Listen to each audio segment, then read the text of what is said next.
بسم اللہ الرحمن الرحیم۔ رسول اللہ صلی اللہ علیہ وآلہ وسلم نے ارشاد فرمایا کہ ایک عجیب سا عمل ہے یہ۔ رسول اکرم صلی اللہ علیہ وآلہ وسلم نے حضرت فاطمہ رضی اللہ تعالیٰ عنہا کو ارشاد فرمایا کہ جو مسلمان مرد یا عورت وتر کے بعد 2 سجدے اس طرح کرے کہ ہر سجدے میں 5 مرتبہ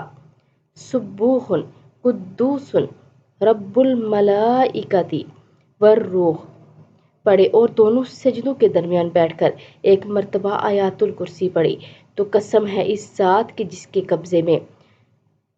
محمد صلی اللہ علیہ وآلہ وسلم کی جان ہے، اللہ اس شخص کے وہاں سے اٹھنے سے پہلے مغفرت فرما دے گا،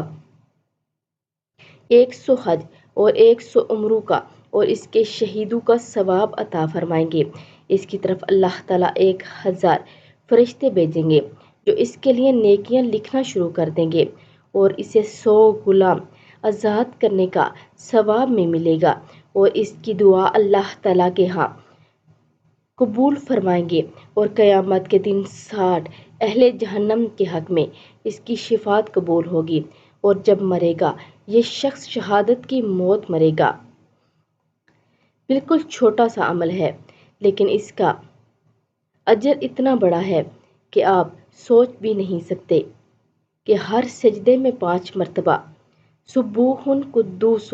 رب الملائکۃ والروح اور